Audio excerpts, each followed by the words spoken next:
የትምህርታችን መነሻ አድርገን የምንመለከተው ከምናጠፋቸው በቋንቋ እናለያያቸው በሚል ርዕስ ነው የምንማማረው። እንግዲህ ይህን ቃል የተናገሩት ስሉስ ቅዱስ አጋዕዝተ ዓለም ሥላሴ ናቸው። አጋዕዝተ ዓለም ሥላሴ ምን አሉ? ከምናጠፋቸው በቋንቋ እናለያያቸው አሉ። አሁን ዛሬ የምንመለከተው ይህንን ኃይለ ቃል ነው። እንግዲህ የእግዚአብሔር ልጆች ከምናጠፋቸው በቋንቋ እናለያያቸው። ይሄ የሦስቱ አካላት የአብ የወልድ የመንፈስ ቅዱስ ቃል ነው። እንግዲህ አስቡት፣ ይሄ ቃል ስንመለከተው የፍጡር ቃል መስሎ ሊታይን ይችላል። ምክንያቱም እግዚአብሔርን በአካል ተገልጦ ሲናገር አላየነውምና ማለት ነው። ይኸውላችሁ የነቢያትም ቃል አይደለም፣ የሐዋርያትም ቃል አይደለም። ራሳቸው ስሉስ ቅዱስ የተናገሩት ኃይለ ቃል ነው። ኃይለ ቃሉን ከምናጠፋቸው በቋንቋ እናለያያቸው ብለው የተናገሩበት በዛሬው ዕለት ምክንያቱን ታሪኩን እንመለከታለን። ከታሪኩ ተነስተን ደግሞ ወደ ሕይወታችን ገብተን ሕይወታችንን እንዳስሳለን። ምክንያቱም ታሪኩ የእኛን ሕይወት ስለሚመለከት እኛም ደግሞ ከታሪኩ ተነስተን መማር ስለምንችል ነውና ታሪኩን ሁላችሁም ለመስማት እግዚአብሔር እንግዲህ ለሁላችንም ለምናሰማውም ለምንሰማውም አንደበቱንም አስተዋዩ ልቦናውንም እሱ ያድለን። ይህንን ኃይለ ቃል አሁን የተነሳንበትን የትምህርታችን መነሻ አድርገን የተነሳንበትን በመጽሐፈ ኩፋሌ ምዕራፍ 10 ከቁጥር 13 ላይ ነው የምናገኘው። ግን ከቁጥር 10 ጀምረን ታሪኩን ለማንበብ ሰፋ አድርገን ለማወቅ እንድናነብ እንግዲህ ይሄን አዛችኋለሁ። በመጽሐፈ ኩፋሌ ምዕራፍ 10 ቁጥር 13 ላይ ያለው ኃይለ ቃልና በመጽሐፈ ኦሪት ዘፍጥረት ምዕራፍ 11 ላይ ያለው ከቁጥር 1 እስከ ቁጥር 9 ያለውን ስንመለከት ይሄንን ታሪክ ነው የሚያስረዳን። እንግዲህ ይህንን ታሪክ የምንረዳው እስቲ አሁን ከቁጥር 11 ጀምረን ኩፋሌን ስንመለከተው እንዲህ ይላል። በአራተኛው ሱባኤ ጡቡን ሰርተው በእሳት ተኮሱ ይላል። ጡቡም እንደ ድንጋይ ሆነላቸው። የሚመርጉበትም ጭቃው ከባህር በሰናዖር አገር ከውሃ ምንጭ የሚወጣ የባህር አረፋ ሆነላቸው ይላል። እንግዲህ በ43 ዓመት ሰሩት። አያችሁ፣ ዛሬ የተሰራው ስራ እነዚህ ሰዎች የሰሩት ህንፃው ከመሬት እስከ ሰማይ የሚደርስ ህንፃ ሲሆን 43 ዓመት ፈጀባቸው ይላል። ፍጹም ጡብ አድርገው ሲሰሩት ኖሩ። እንግዲህ ይህ ጡብ የሚለው ምንድን ነው? ይሄ ከኖራ የሚሰራ ነገር ነው። እንደ ድንጋይ የጠነከረ ከድንጋይም ይጠነክራል። እንግዲህ አሰራሩን ከባለሙያ ጋር ሲያወሩት ደስ ይላል። እንደ ምሳሌ አድርገን ብንናገር እንደ ቦሎኬትና እንደ ሸክላ ማለት ነው። ግን የተለየ ነው። ሸክላ ያን ያክል ኃይል የለውም። ቦሎኬትም እንደዛው ነው። እንግዲህ ለምሳሌ አሁን አሸዋና ሲሚንቶ ተቀላቅሎ የሚሰራ ነገር ታያላችሁ። ከዚያ የጠነከረ ነው። ይህም በሰዓት ተተኩሶ ነው፣ እንደው አይደለም። እና ፍጹም ጡብ አድርገው ሲሰሩት ኖሩ። ወርዱ ይላል። ወርዱ አለ ስፋቱ ነው። ወርዱ 3 ክንድ ነው። እንግዲህ ወርዱ ያ የሚሰሩት ጡብ ወርዱ 3 ክንድ ነው። ቁመቱ ደግሞ 10 ክንድ ነው። 10 ክንድ ነው። 11 ክንድ ነው። ቁመቱ 11 ወርዱ 3 ክንድ ይላል። ቁመቱ 11 ክንድ አንድ ወገን የሚሆን አቆልቋዩ ይላል። እንግዲህ አግድመቱ ነው። ይሄ 3 ክንድ ነው የሚለው ቁመቱ ወደ ላይ ቁመቱ የህንፃው ቁመት ነው። እስካሁን ቁመቱ ያልነው ያ ጡቡ ነው።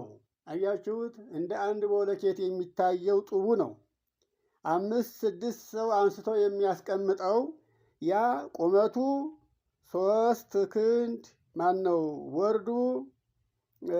ወርዱ 3 ክንድ ቁመቱ 11 ክንድ ይላል። አንድ ወገን የሚሆነው አቆልቋዩ ደግሞ እሱ የአንዱ ወርድ ማለት ነው። የአንዱ አግሪመት አሁን እንግዲህ አንድ ቦለኬት አግሪመቱ እንግዲህ ክንድም ይሁን ምንም ይሁን ያው ታውቃላችሁ እንግዲህ እርዝመቱን ነው። 5433 ክንድ ከ2 ስንዝር ይላል። ቁመቱ ወደ ላይ እንግዲህ ወደ ላይ ቁመቱን ምን ይላል? 5433 ክንድ እና ከ2 ስንዝር ወደ ሰማይ ወጣ። አቆልቋዩ 15 ምዕራፍ ነው። አቆልቋዩ እንግዲህ ማለት ይሄ ወርድ ማለት ነው። እንግዲህ አቆልቋዩ 15 ምዕራፍ ማለት እንደው በምናውቀው ነገር በከተማ የከተማ አውቶቡስ ሰውን የሚጭንበትና የሚያወርድበትን ፌርማታውን ብንመለከት በሱ ብናየው አንድ ፌርማታ እንኳ ምን ያህል እንደሚሰፋ ይህንን ግምቱን ለእናንተ ልተወው። እነዚህ ሰዎች ይህንን ህንፃ ሲሰሩ ያስቀመጡበት የመሬቱ ስፋት ስንት ነው አለ? 13 ምዕራፍ 13 ምዕራፍ ማለት ነው። እንግዲህ ምዕራፍ ታውቃላችሁ። 13 ምዕራፍ ነው ርዝመቱ። 60 ግመል ከነመሳቢያውና ከነሳቢው 60 ግመልን ከነመሳቢያውና ከነሳቢው ያንን ያህላል ነው የሚለው። እንግዲህ የአንድ ፈረስ አፍታ ይለዋል። እንግዲህ አንድ ፈረስ ሩጦ የሚደክምበት ማለት ነው። የሰውን መልክ ለመለየት የማይቻልበት የሴትና የወንድ መልክ መለየት አይቻልም። ከሩቅ ሰው ይታያል። ያ የሚታየው ሰው ግን ወንድ ነው ሰው ነው፣ ወንድ ነው ሴት ነው ተብሎ አይታወቅም። ሰው መሆኑ ይታወቃል፣ ግን ወንድና ሴት መሆኑ አይታወቅም። ለምን? ከርቀቱ የተነሳ ማለት ነው። ይህንን ያህል ስፋት በዚህ ያክል ስፋት ነው ህንፃውን የጀመሩት እነዚህ ሰዎች። እንግዲህ ይህንን በኦሪት ዘፍጥረት ምዕራፍ 11 ላይ ያለውን እንመለከተዋለን በኋላ። እነዚህ ሰዎች ከምስራቅ ተነስተው ወደ ምዕራብ ሀገር ሲሄዱ ሰፊ ሜዳ እንዳገኙና እዚያ ላይ ህንፃ ለመስራት እንዳሰቡ ነው የሚናገረው። እንግዲህ ከነዚህ ውስጥ አንዱ መሪያቸው ናምሩድ ይሉታል። ይሄ ናምሩድም የካም የልጅ ልጅ ነው። ካም ማለት የኖህ ልጅ ነው እና የካም የልጅ ልጅ ነው። ይህንን ያደረጉበት ምክንያታቸው አባቶቻችን በማየ አይህ የጠፉት በንፍረ ውሃ ሊያጠፋቸው የቻለው የሚጠጉበት ግንብ ባለመስራታቸው ነውና እኛም በምድር ላይ ሳለን ስም አጠራራችን ሳይጠፋ በምድር ላይ ሳይበትነን እንደ አባቶቻችን ያለ ማየ አይህ የጥፋት ውሃ ቢነሳ ራሳችን የምናድንበት ህንፃ እንስራ ብለው አሰቡ። ያንን ህንፃ ምን ያክል ዘመን እንደፈጀባቸው ታውቃላችሁ? እንግዲህ 43 ዓመት ነው የፈጀባቸው። ያንን ሕንፃ ሲሰሩ 43 ዓመት የፈጀ ሕንፃ ላይ ሆነው በፀሐይ አብስለው እስከ መብላት ደርሰዋል። ሰው መብላት የሚችለው በእሳት አብስሎ ነው። በፀሐይ እንግዲህ የበሰለው ሲበስል ይደርቃል እንጂ ለምግብ አይበቃም። እነሱ ግን በፀሐይ አብስለው እስከ መብላት ደርሰው ነበረ። ለምን? እስከ ሰማይ ደርሰው ስለነበረ። ከዚህ በኋላ ይላል አባቶቻችንን እንጂ ሊያጠፋቸው የቻለው እሱ በሰማይ ስለሆነ አይደለምን? ስለዚህ እኛም እርሱን አጥፍተን እሱን ገለን መኖር እንችላለን አሉና ክፉ ምክር መከሩ። መቼስ ሰይጣን ያዳቆነውን ሳያቀስ አይቀርም አይለቅም የሚባለው ለዚህ ነው። መጀመሪያ ክፉ ሐሳብ አመጣባቸው። ሕንፃ እንዲሰሩ አደረጋቸው። ሕንፃው ከተሰራ በኋላ በሰማይ ያለውን የዓለምን ፈጣሪ እግዚአብሔርን በጦር ድል አድርገው እነሱ ዓለምን ሊቆጣጠሩ ተመኙ። ይኸው እንግዲህ ሰው የሰውን ሞኝነት አስቡት። ሰው እንኳን በሰማይ ያለውን አይደለም በምድር ያለችውን የሚኖርባትን ምድር እንኳን በቅጡ ማስተዳደር መምራት የማይቻለው ሰው በሰማይ ላይ ሆኖ ከእግዚአብሔር በእግዚአብሔር ቦታ ሆኖ ገዥ ሊሆን አሰበ። ይኸውላችሁ ቀድሞም አዳም ያሰበው ይሄንን ሐሳብ ነበረ፣ ግን አቅሙን አየው። አሁንም የአዳም ልጆች የአባታቸውን ሥራ ደገሙት።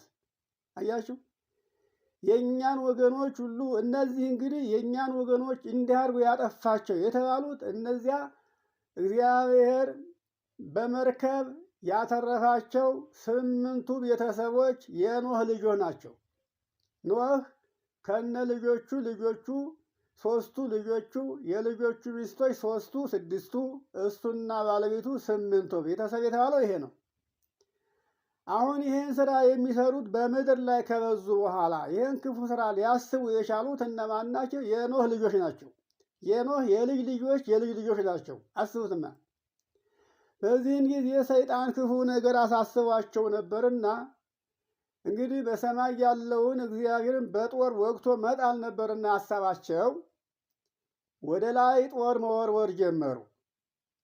አስቡ፣ በአየር ላይ ያሉ አጋንንት የሚወረውሩትን ጦር እየተቀበሉ ደም እየቀቡ ይልኩላቸዋል። አሁን ዋናውን አዛዡን ወጋ ነው ይላሉ። አሁን አጋፋሪውን ወጋ ነው ይላሉ። አሁን ደግሞ ግራዝማቹን ወጋ ነው ይላሉ። እንግዲህ ግራዝማቹ መንፈስ ቅዱስ ነው፣ አጋፋሪው ወልድ ነው፣ ዋናው ደግሞ አብ ነው። ይኸውላችሁ አብን ወጋ ነው፣ ወልድን ወጋ ነው፣ መንፈስ ቅዱስን ወጋ ነው አይሉም። ያን ጊዜ የአብ የወልድ የመንፈስ ቅዱስ ስም አልተገለጠም ነበርና ማለት ነው። የአብ የወልድ የመንፈስ ቅዱስ ስም የተገለጠው ጌታችን አምላካችን ኢየሱስ ክርስቶስ ወደዚህ ዓለም መጥቶ ሰው ሆኖ ወንጌልን ማስተማር በጀመረበት ሰዓት ነው የአብ የወልድ የመንፈስ ቅዱስ ስም የተገለጠው። ይህንንም የማቴዎስ ወንጌል ምዕራፍ 28 ከቁጥር 19 ላይ ያለውን ኃይለ ቃል ሁልጊዜ የምንሰማው ኃይለ ቃል ነው። እንግዲህ ዓለምን ዙራችሁ ወንጌልን አስተምራችሁ በአብ በወልድ በመንፈስ ቅዱስ ስም አጥምቃችሁ ደቀ መዛሙርት አድርጓቸው ብሎ ሲናገር የአብና የወልድ የመንፈስ ቅዱስ ስም የተገለጠው እንግዲህ የዛን ጊዜ ነው። ጌታችን አምላካችን ኢየሱስ ክርስቶስ አባቴ እያለ በወንጌል ሲጠራው የነበረው አባቱን ነው፣ የባሕርይ አባቱን ማለት ነው። እና የእግዚአብሔር ልጆች አሁን ታዲያ እነዛ ሰዎች አብን ወልድን መንፈስ ቅዱስን አያውቁ ነበርና አሁን ዋናውን ወጋ ነው ይላሉ። አሁን አጋፋሪውን ወጋ ነው፣ አሁን ግራዝማቹን ወጋ ነው ይላሉ። እንግዲህ ዋናው ያለ ከመሃል ነው፣ መሃል ያለው ዋና ሆኖ ነው። አዎ በቀኝ ያለው ደግሞ አጋፋሪው ነው፣ በግራ ያለው ደግሞ ግራዝማቹ ነው ብለው ነው ይህንን የሚያስቡት። ይኸውላችሁ እና እንዲህ እያሉ ሲሉ በዚህ ጊዜ አጋዕዝተ ዓለም ሥላሴ ምን አሉ? አያችሁ፣ የትምህርታችን መነሻ ሰምታችሁታል። አጋዕዝተ ዓለም ሥላሴ ምን አሉ? ከምናጠፋቸው ፈጽመን ከምናጠፋቸው አሉ። አያችሁ፣ ርኅሩኆች ናቸዋ፣ ቸሮች ናቸዋ። ሰው ሳይለምናቸው ፈጥረውታልና እንግዲህ እነዚህን ሰዎች ፈጽመን ከምናጠፋቸው አሉ በቋንቋ እንለያያቸው፣ ከምናጠፋቸው በቋንቋ እንዳይገናኙ አንዱ የአንዱን ቋንቋ እንዳይሰማው እናድርጋቸው እና አሉና ኑ እንውረድ አሉ። ይኸው እንግዲህ ኑ እንውረድ። አሁን ስለ ሥላሴ አለማወቅ ሰዎች ይሄን ዝም ብሎ ሲያነቡት ነው እንጂ ምን ማለት ነው? ኑ እንውረድ ማለት እግዚአብሔር ከማን ጋር ነው ያለው ብለው አያስቡትም። አያችሁ፣ እግዚአብሔር ከማን ጋር ነው ያለው ብለው አያስቡትም። እግዚአብሔር ሶስትነቱ የሶስትነቱ መገለጫ አንዱ ይሄ ነው።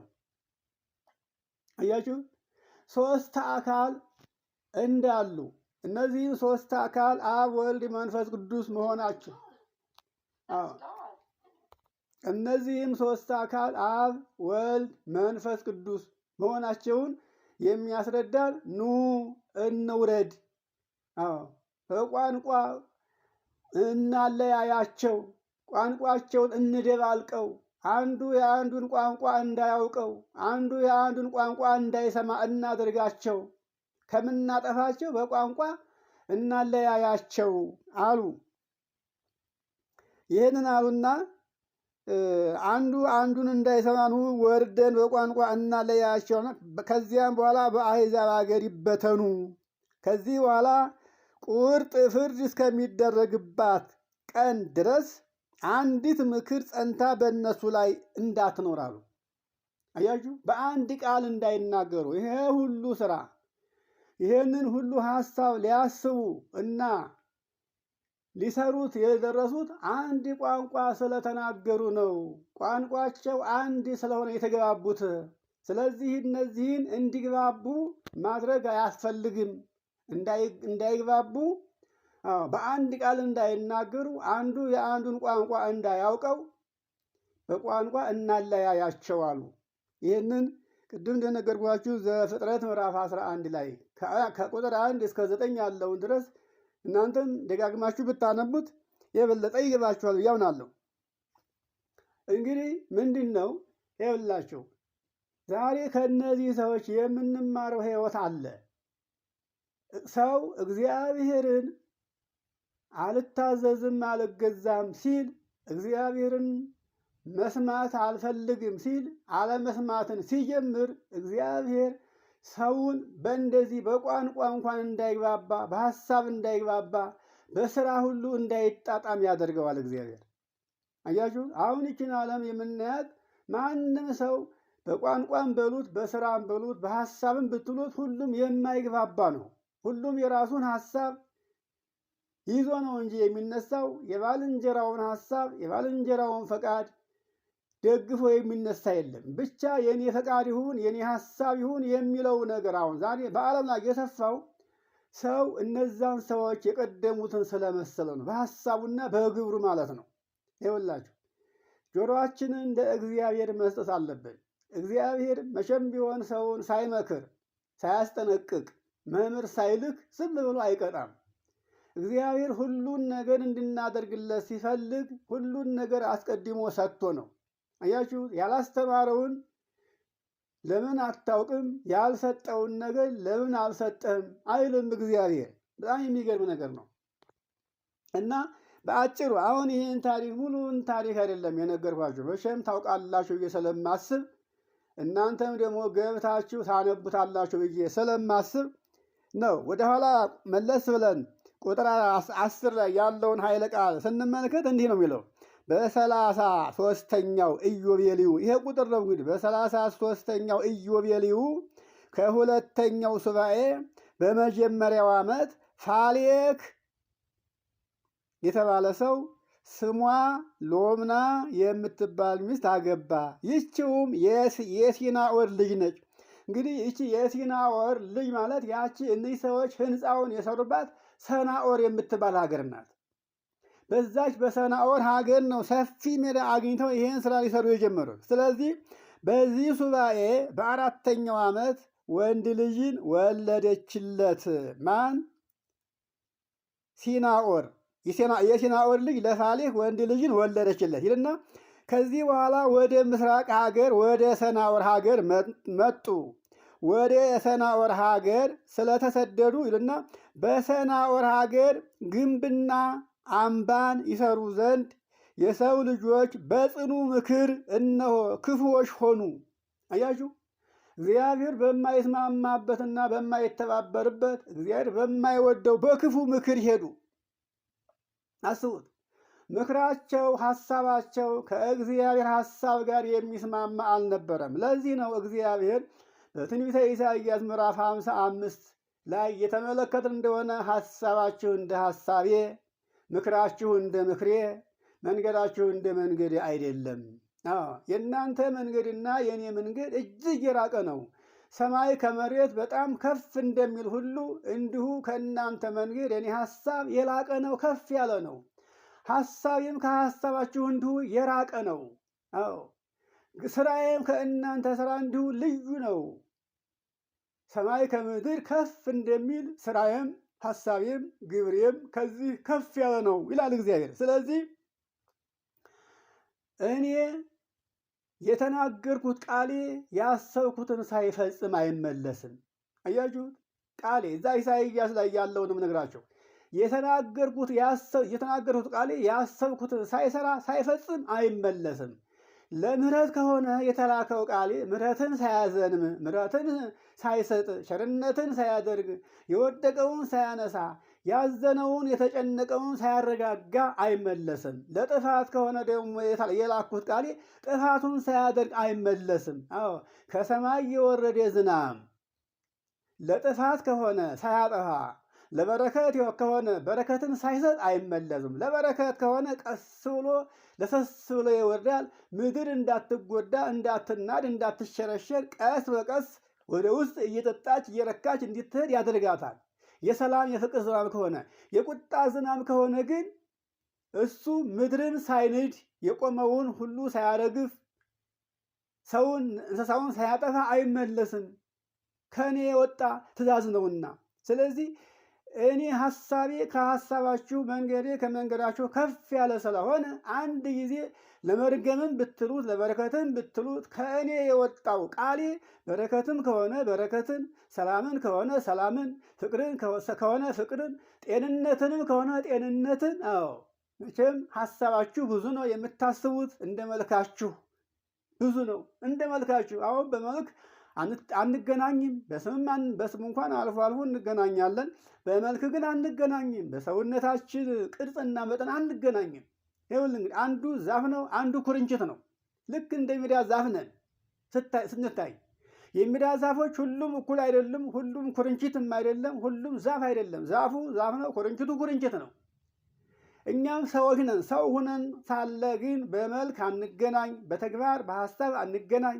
አንዱ ቁም ነገር ያለው ሲሆን ሌላው ቁም ነገር የሌለው፣ አንዱ መልካም ዛፍ ሲሆን አንዱ ኩርንችት ሆነን እንገኛለን። እና ስለዚህ ከእኔ የሚወጣው ሁሉ ለእናንተ መርገምን ከሆነ መርገሙን ሳያለብሳችሁ፣ በረከቱን ከሆነ በረከቱን ሳያጎናጽፋችሁ አይመለስም ቃሌ ይላል። ይገርማችኋል።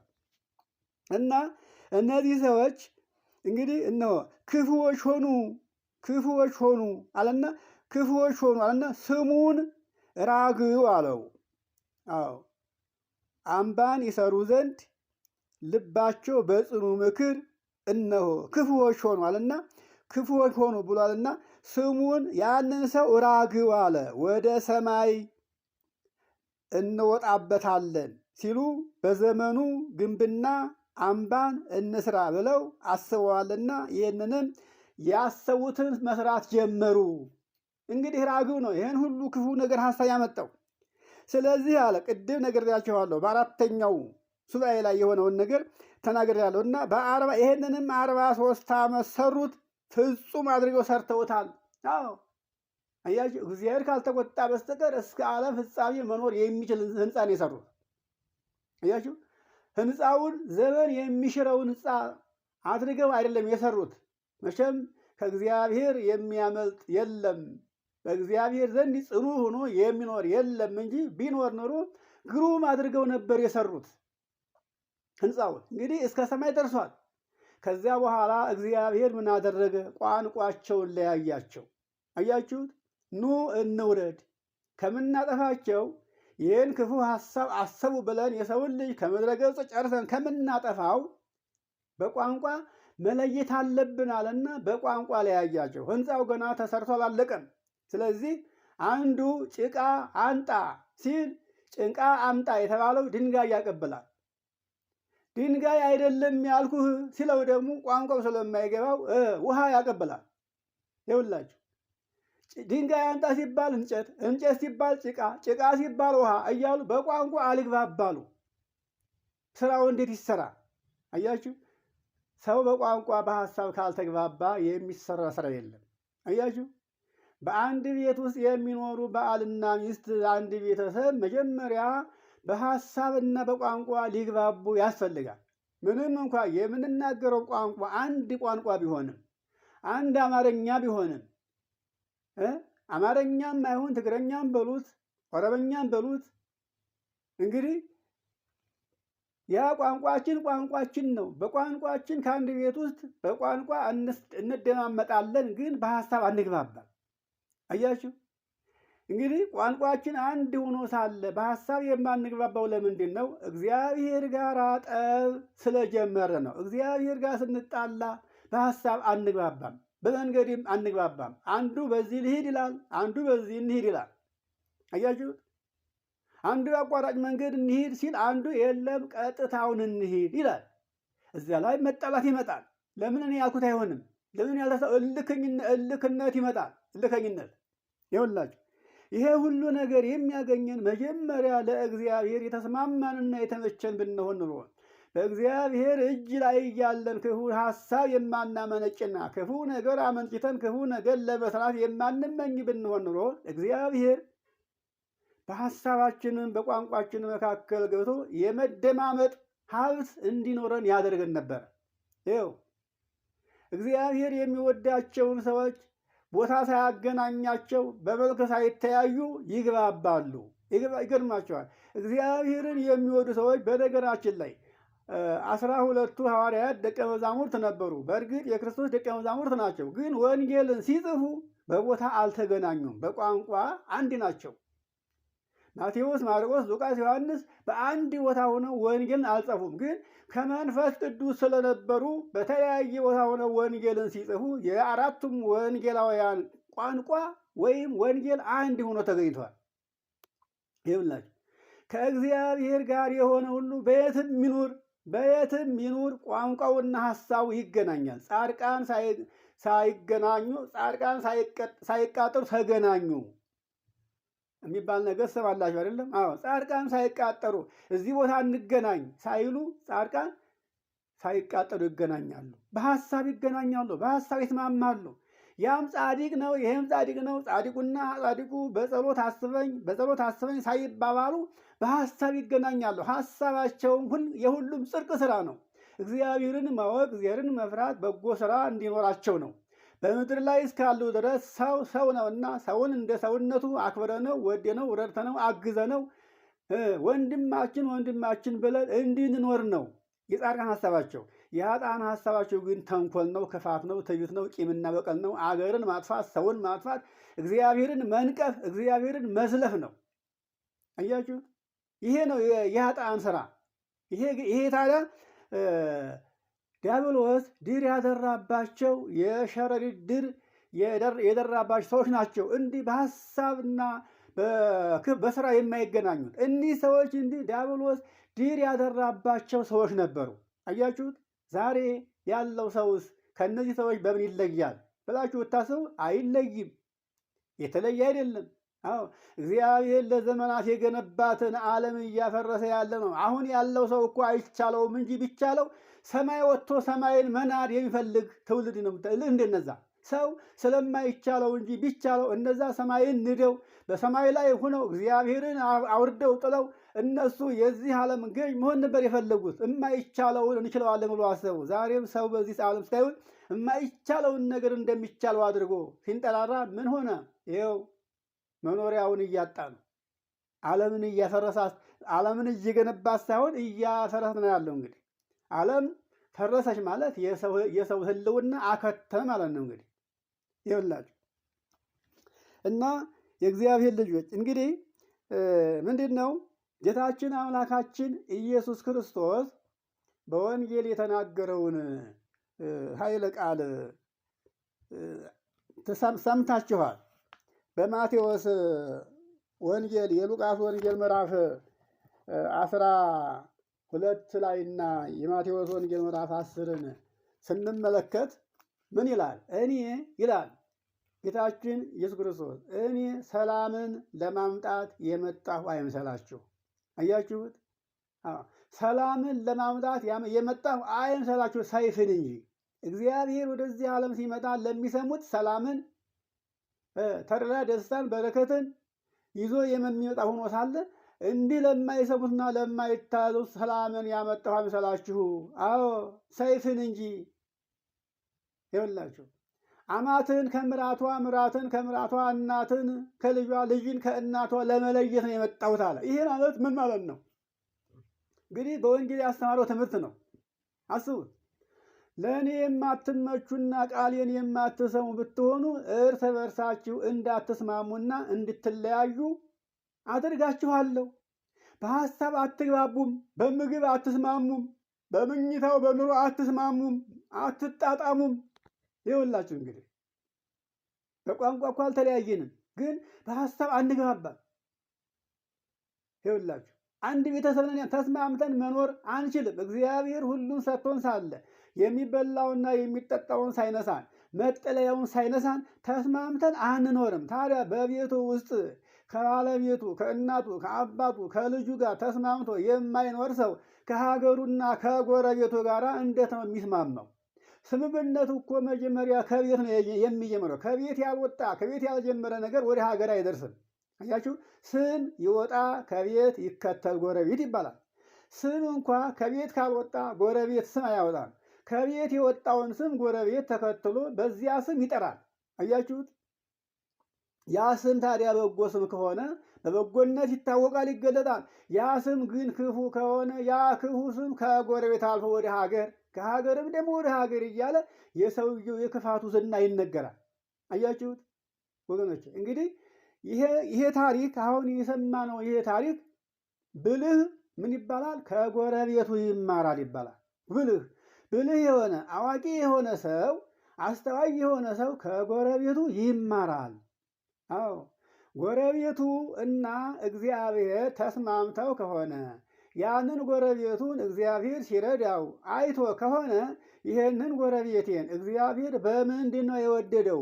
ሊረዳውት የቻለው ሊሰጠውት የቻለው ሰላሙንስ ሊያጎናጽፈው የቻለው በምንድን ነው ብሎ ካሰበ ይሄማ እግዚአብሔርን ቢመቸው ነው፣ ደግ ቢሆን ነው፣ ታማኝ ቢሆን ነው፣ ቅን ቢሆን ነው፣ ከኃጢአት ቢርቅ ነው ይልና ከጎረቤቱ ቅንነትን ይማራል፣ የዋህነትን ይማራል፣ ቸርነትን ይማራል፣ ንስሐን ይማራል፣ ፍቅርን ይማራል፣ ትሕትናን ይማራል።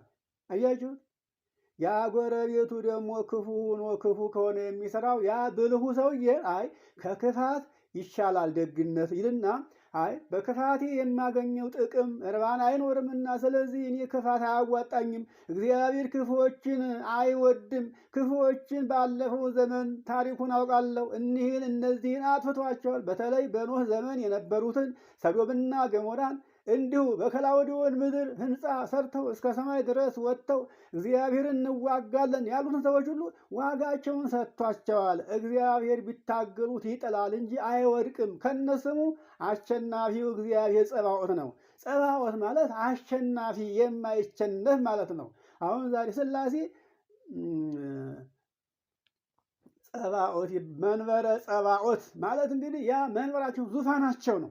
አያችሁ፣ መንበረ ጸባዖት የአሸናፊው የእግዚአብሔር የኃያሉ የእግዚአብሔር መኖሪያ መቀመጫ ዙፋን ማለት ነው። እና ስሙ አሸናፊ ነው። የማይሸነፍ አምላክ ግን ትዕግስተኛ ነው። ይገርማችኋል። አሸናፊ ሆኖ ሳለ ትዕግስተኛ ሆኖ ሳለ ደግሞ ቁጡ ነው፣ አኩራፊ ነው። ኩርፊያው በጣም ቅርብ ነች።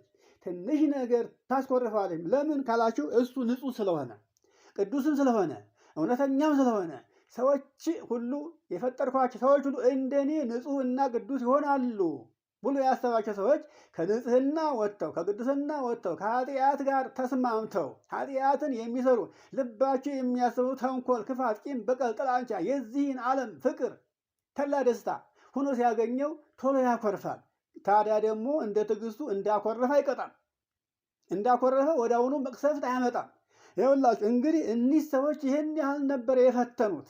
ጦር እግዚአብሔርን መወርወር ማለት ወደ እግዚአብሔር አይደለም፣ በልባችን እንኳን እንደው ስንዳፈረው ያስፈራል። ያችን ነገር አስበን ይቅርታ ካላገኘናት ቅጣቱ አትቀርም። ጦር ወረወሩ። ታዲያ ምን አለሱ? አይ ጨርሰን ከምናጠፋ የሰው ልጅን ዘር ከምናጠፋ እንውረድና በቋንቋ እንለያያቸው። ይሄ ሁሉ ሊመጣ የቻለው ቋንቋቸው አንድ ስለሆነ ነው የተግባቡት። እንዳይግባቡ እናደርጋቸዋለን። እና አሁን ያንን ታሪክ ሳይሆን ማየት ያለብን የራሳችን ታሪክ ነው ማየት ያለብን። በቤታችን፣ በቤተሰባችን፣ በጎረቤታችን፣ በሀገራችን ያለው አለመግባባት፣ አለመቻቻል፣ አለመተሳሰብ፣ በክፉ ነገር መተያየት ከምን የመነጨ ይመስላችኋል? በግብር እነዛን ሰዎች ስለመሰልናቸው ነው። እግዚአብሔርን ጦር ይዘን ጦር ሰብቀን ወደ ሰማይ እንውጋህ አለማለታችን አንወቀው። በልባችን ክፉ ነገር ስናስብ፣ ወንድማችን ስንጠላ ጦሩ በእግዚአብሔር ላይ እንደተመዘዘ ያውቃል እግዚአብሔር። አያችሁት? እግዚአብሔር ያነጸውን ሕንፃ ለማፍረስ፣ ሰውን ለመጣል፣ ሰውን ለመጉዳት፣ ሰውን ለማሳዘን፣ ክፉ ስራ ለመስራት ስንል ሁልጊዜ እግዚአብሔር በጦር እየወጋን ነው ማለት ነው። ለዚህ ነው ለምነን የማንሰማ። አያችሁ? ለምነን የማንሰማ የማናገኝ፣ ፍላጎታችን የማይፈጸምልን። አያችሁ? ሰላማችን ነስቶን፣ በረከታችን ነስቶን፣ አግኝተን የማንደሰት፣ በልተን ጠጥተን የማንረካ፣ ተቀብተን የማንወዛ፣ ሁልጊዜ አመዳሞች ሆነን የምንታየው በዚህ ነው። እስቲ አሁን ይሁት እስቲ ሀብታሙ ሁሉ አለው ግን በልቶ ይወዛል። ግን ከእግዚአብሔር ጋር የሆነ እግዚአብሔር መንፈስ ቅዱስ ያደረበት ስራ የሚሰራበት ሰው እህል ውሃ ሳይበላ ወዙ ፍልቅ ፍልቅ ይላል። ይገርማቸዋል። አያችሁ? እህል ካወዛው ይልቅ እህል በልቶ ከሚወዛ ይልቅ እህል ሳይበላ መንፈስ ቅዱስ ያደረበት ሰው ወዙ ክምብል ያለ ነው። በዚህ ዓለም ላይ በውበት በወዝ እንደ ድንግል ማርያም ያለ ወዛም አልተገኘም። ታዲያ እናት አባት አሳድጓት ነው። የሀብታም ልጅ ሆና ነው ያመረባት። የባለጸጋ ልጅ ሆና ነው በልታ ጠጥታ ለብሳ ነው። ሳትለብስ ሳትበላ አንጀቷን አስራ ግን ወዟ በዓለም ላይ ካሉት ሁሉ የተለየ ነበረ። በዚህ ዓለም አንድም ሰው ከእሷን ይመስል ከቶ አልነበረ በውበቷ በደም ግባቷ። ይኸውላችሁ ታዲያ ያ ደም ግባቷ ያ ውበቷ ልቧ ሁሉ ንጹሕ ሆኖ እግዚአብሔርን ማረከውና ማደሪያው አደረጋት እግዚአብሔር። አያችሁት? እግዚአብሔር እንዲህ ያለውን ሰው ይፈልጋልና ሁላችን ለእግዚአብሔር የተዋብን ሆነ እንገኝ። እግዚአብሔር እንደ ሰው መልክ አይፈልግም። ለምን? የፈጠረው ነው። ራሱ አውቆ የፈጠረው ነው። የልብ ውበትን ብቻ ይፈልጋል። አያችሁ? መልካችን ስራ ማረ አንደበታችን ቀልጣፋ ስለሆነ አይደለም። በአለባበሳችን፣ በአነጋገራችን፣ በጌጣጌጣችን፣ በሸቶ ቅባታችን እግዚአብሔርን ልንማርከው አንችልም። እግዚአብሔርን ልንማርከውና ወደኛ እንዲመጣ ልናድነው የምንችለው በምንድን ነው ካላችሁ፣ በክፉ ሀሳባችን ሳይሆን በቀና ሀሳባችን፣ በጠመመ ሀሳባችን ሳይሆን በቀና ልቡናችን ነው። እንግዲህ ልቡናችን ቀና መሆን አለበት። ተንኮል የለ፣ ቂም የለ፣ በቀል የለ፣ ጥላቻ የለ፣ ዘረኝነት የለ፣ ሟርት የለ፣ ጥንቆላ የለ፣ ክፉ ሀሳብ የለ። አያችሁ? እንዴት ልኖረው ይህን ዘመን? ከልብስ ልብስ የለኝ፣ ከምግብ ምግብ የለኝ፣ ከቤት ቤት የለኝ፣ ምን ልሆን ብሎ መጨነቅ አያስፈልግም። ይሄ እግዚአብሔርን ከዳተኛ ማድረግ ነው። አያችሁ? በሁሉ ነገር ስንጨነቅ እግዚአብሔርን ከዳተኛ አድርጎ ማሰብ ነው። ምክንያቱም እሱ ወገኖቹን አይጥልም። እንኳን ወደነው እንኳን አክብረነው ሳናከብረው እሺ በጀ ብለን ሳንታዘዘው እንኳን ፈቃዱን ሳንፈጽምለት እያኖረን ያለ ነው። አያችሁ? ትርፍ ባይኖረንም መቼም ለቁመተ ሥጋ አልነሳንም። ከልብስ ልብስ አልነሳንም። ከጌጥም ጌጥ አልነሳንም። ከምግብም ምግብ አልነሳንም። እኛ መቼም ለምን ተርፎ አልቀረም ብለን ነው እንጂ የምንመኘው እኮ ጦም እኮ አላደርንም። አያችሁ? የፈለገው ሜዳ የወደቀው እንኳ ቢሆን ያዝለታል እግዚአብሔር። ይኸውላችሁ እና አምላካችንን እግዚአብሔርን እንደነዛ ሰዎች ሳንሆን በእውነት ወደ ራሳችን ተመልሰን ልቦናችን ጋር ታርቀን ሐሳባችንን ቀና አድርገን መንገዳችንን ቀና አድርገን እግዚአብሔርን እንፈልገው። ሐሳባችን ስናስብ ብንኖር ከሱ ሐሳብ ጋር ሊሄድ አይችልም። መንገዳችንም ከሱ መንገድ ሊሆን አይችልም። እኛ የሥጋ መንገድ ነው የምንሄደው፣ እሱ ግን የመንፈስ መንገድ ነው የሚሄደው። እኛ ምድራዊ መንገድ ነው የምንሄደው፣ እሱ ግን ሰማያዊ መንገድ ነው የሚሄደው። እኛ ምድራዊ ሐሳብ ነው የምናስበው፣ እሱ ግን ሰማያዊ ዘላለማዊ ሐሳብ ነው የሚያስበው። አያችሁ? እኛ ስለ ሥጋ ፍላጎት፣ ስለ ኃጢአት፣ እሱ ግን ስለ ጽድቅ፣ ስለ እውነት ነው የሚያስበው ወገኖች።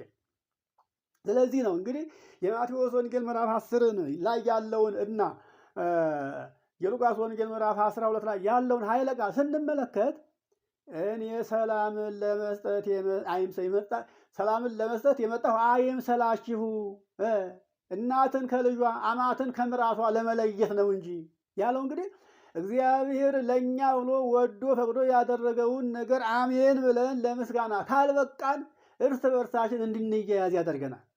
አያችሁ፣ እርስ በርሳችን በመካከላችን እሳት ነው የሚያነደው እግዚአብሔር። አያችሁ፣ ይሄንን ነው ማሰብ ያለብን። ዛሬ አጋዕዝተ ዓለም ሥላሴ የሰሩት ስራ ቢኖር ይሄንን ነው። አያችሁት? እንግዲህ እነዚህን ሰዎች ጨርሰን ብናጠፋቸው ሰውን ፈጥረን ማጥፋቱ አይደለም ጥቅሙ። እነዚህ ሰዎች በቋንቋ መለያየት ነው፣ በሐሳብ እንዳይገናኙ ነው አሉ። በሐሳብ ላይ ያዩአቸው፣ በሐሳብ ሲለያዩ በምድር ላይ ተዘሩ። አያችሁ፣ አልተግባቡም። አሁንም ያ ቋንቋ አለ፣ ሳንግባባ ነው ያለ ነው እና እንድንግባባ ያስፈልጋል። እንድንግባባ ደግሞ የሚያስችለን ማን ነው? እግዚአብሔር ስንታዘዘውና ስንገዛለት። እስካሁን ባሳለፍነው ዘመን ሁሉ የሰራነው ኃጢአት አስበን እግዚአብሔርን ይቅርታ ስንጠይቀው፣ ንስሐ ስንገባ፣ ፍቅርን ስንፈልጋት ነው። ፍቅርን ፈልገህ ተከተላት ታገኛታለህ። ፍቅርን የፈለጋ ሰው ያገኛታል። ሲያገኛት መከተል አለበት። ያችን ፍቅር ይዞ መኖር አለበት። እኛ በእያንዳንዳችን የምናሳየው ጥላቻ ነው፣ ከተንኮል ነው፣ ቂም በቀል ነው፣ ትችት ነው። አያችሁ፣ ምንም እውቀቱ ሳይኖረን ሰውን ማቃለል መናቅ ነው የእኛ ስራ። ይሁላችሁማ እኛ እኮ ለራሳችን ምን ያክል እውቀት እንዳለን አናውቅም። እውቀት ማለት እግዚአብሔርን ፈርቶ ኃጢአት ርቆ መኖር ነው ትልቁ እውቀት። ይኸውልህ አሁን የተማረው ሁሉ አዋቂ ነው ብለን መናገር አንችልም። አዋቂ እኮ አያጠፋም። አዋቂ እኮ ወንድሙን ይወዳል። የተማረ ሰው ወንድሙን ይወዳል። ላልተማረው እንደውም ያዝናል፣ ይራራል። ወንድሜ እኮ እንደኔ ትንሽ ተምሮ ቢሆን እኮ ጌታውን አምላኩን ያውቅ ነበረ፣ የሚሰራውን ስራ ለይቶ ያውቅ ነበረ። አለመማሩ ወንድሜን ጎዳው ይላል የተማረ ሰው። አሁን ለጥፋት ሰፊ ሆኖ የተዘጋጀው ያ ያልተማረው ምዕመኑ ሳይሆን የተማረው ሊቁ ሆኗል። ይገርማቸዋል። እያችሁ ስለ ጥቅም የሚጋደለው የተማረው ነው። ስለ ስልጣን የሚሻመው የሚጋደለው የተማረው ነው። ታዲያ ያልተማረውማ አቅሙን አውቆ አይመኘውም። ምኑን ስልጣኑን? ይኸውላችሁ እንግዲህ አልተማረም። ያልተማረ ሰው አሁን ስልጣን አይመኝም እኮ። በምኔ ቤቴን መምራት የማይቻለኝ እንዴት አድርጌ ስልጣን እመኛል ይላል። ያ ግን ተምሬያለሁ ብሎ ስለ ስልጣን ይሟገታል፣ ይታገላል። ይኸውላችሁ ታዋቂ ለመሆን ተጠሪ ለመሆን ስለ ገንዘብ ይጥራል፣ ይደክማል። ያም ደግሞ ሆኖ በድሃው ትከሻ ላይ ነው የሚጫወተው። አያችሁ፣ ታዲያ ይህን ጥበበኛ ነው፣ አዋቂ ነው፣ ምሁር ነው ማለት ይቻላል? ይኸውላችሁ አስቡት። ይሄ ሰይጣናዊ እውቀት ነው። አሁን በምድር ላይ የነገሰው መንፈሳዊ ጥበብ፣ መንፈሳዊ እውቀት ሳይሆን ሰይጣናዊ ጥበብ፣ ሰይጣናዊ እውቀት ነው በሰው ላይ ነግሶ የምታዩ። ስለዚህ እኛ አውቀናል እንላለን፣ ተምረናል እንላለን። ትምህርታችን ግን መንፈሳዊ ሳይሆን ሰይጣናዊ እንደሆነ አልተረዳንም። አዎ የምንሰራው ስራ እንግዲህ እውቀቱ እውቀት ሆኖ ሳለ የምንሰራበት ሰይጣናዊ ከሆነ፣ እግዚአብሔር የማይወደው ከሆነ፣ ሰው የሚያዝንበት ከሆነ፣ አገር የምጠፋበት ከሆነ እኔ የምሰራው ስራ ሀሳቤ ሁሉ ሰይጣናዊ ነው እንጂ መንፈሳዊስ አይደለም ብለን ራሳችንን ገምግመን ራሳችንን ታዝበን አዋቂ ሆነን ሳለ አለማወቃችንን አውቀን ወደ እግዚአብሔር እንድንመለስ ነው የሚያስፈልገው እንጂ ምንም እግዚአብሔርነቱን አውቀን እንደ እግዚአብሔርነቱ ካላመሰገን ነውና ካልተከተል ነው እግዚአብሔር በእኛ ላይ በምንም ተአምር እውቀትን ሊሰጥ አይችልም። እውቀትማ ታዲያ ብቻውን የሚጠቅም ከሆነ ቢሆን ኑሮ እንደ አርዮስ ማን የተማረ ነበረ? አንደበቱ እሳት ሰይፍ ቀልጣፋ ነበረ። መጽሐፍ ሲመለከት ውሎ ሲመለከት ቢያድር የማይሰለቸው ነበረ። እንደ አርዮስ የተማረ የለም። ግን ያን ያክል እውቀት ይዞ እውቀቱ ግብዝ ሆኖ ቀረ። ይኸውላችሁ ግብዝ። አያችሁ ዛሬ ብዙዎቻችን ግብዞች ሁነንበት ነው የተቸገረው። ግብዝነት አይግዛን። ግብዞች አንሁን፣ ትሁት እንሁን። ታዲያ ክርስቶስ ወደዚህ ዓለም መጥቶ ይህን ዓለም የፈጠረ አምላክ ነው። እሱ ይህን ዓለም የፈጠረ ጥበበኛ ነው። ለምን ዝቅ ብሎ አሳየን? ድሃ ሆኖ ለምን ታየ? ከድሃ ቤትስ ለምን ተወለደ? እስኪ ያስቡት። ከልብስ ልብስ ሳይቀይር ከጫማ ጫማ የለም። የምናየው እኮ ዝቅ ብሎ እኮ ነው፣ ድሃ ሆኖ እኮ ነው የምናየው። ለምን? ትህትናን ዝቅ በሉ። አዎ ትዕቢት ለዲያብሎስም አልሆነችም። ይኸው ዲያብሎስ ለዘላለም ስርየት የሌለው በደል በድሎ ንስሐ እንዳይስማማ ሆኖ እንዲቀር ያደረገችው ትዕቢት ነች። ትዕቢት የዲያብሎስ ገንዘብ ነች። የፈጠራትም እሱ፣ ያነገሳትም እሱ፣ የነገሰባትም እሱ ነው። ስለዚህ አሁን ብዙዎቻችን በዲያብሎስ ጥበብ በትዕቢት ተይዘን ያለ ነው። የማያስመካው ያስመካናል፣ ገንዘብ ያስመካናል፣ ጉልበት ያስመካናል፣ ስልጣን ያስመካናል፣ ውበት ያስመካናል። አይጉድ! እግዚአብሔር ነገ ሲያደበዝዘው ለሚቀረው ነገር አያችሁ። በሜዳ ላይ የተዘራው ተክሉ፣ እህሉ፣ አዝመራው፣ ወይኑ ሁሉ እግዚአብሔር ሲጣላው ነፋስ ሲያዞርበት ያ ሁሉ ክስም ብሎ የማይበላ የማይጠጣ ይሆናል። ገለባው እንኳ ከብት አይበላውም። ይገርማቸዋል። እግዚአብሔር በነፋስ የመታው ውርጭ የመታው ነገር እንኳን እህሉን ሰው ሊበላው አይደለም፣ ገለባውን እንኳ ከብቶች አይበሉትም። ይገርማቸዋል። ሲጣላ እንዲህ ነው እግዚአብሔር። እኛ ደግሞ እንደዚህ እንደ ገለባው እንደ ሜዳው አዝመራ ነን። እግዚአብሔር ሲጣላን አያችሁ፣ አካላችን ይነሳል፣ ውበታችን ያረግፈዋል፣ ጤዛ እንደ ጤዛ ያደርገናል። ስለዚህ የሚያስመካ ነገር የለንም። ምናልባት የሚያስመካ ነገር ቢኖር እግዚአብሔር እንደተናገረው ሊመካ የፈለገ ሰው ቢኖር እኔን አምላኩን እግዚአብሔርን በማወቁ ብቻ ይመካ።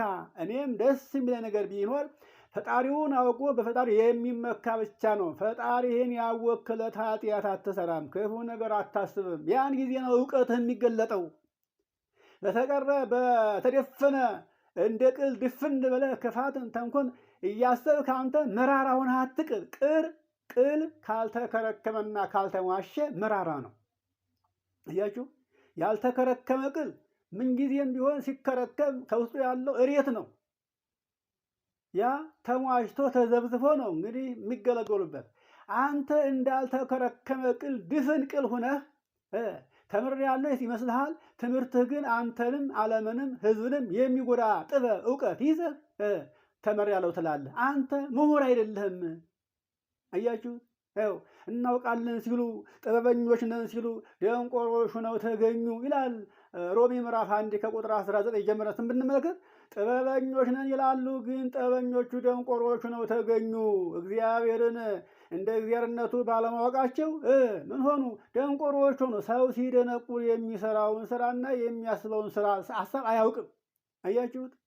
የሚጎዳውን ለይቶ አያውቅም።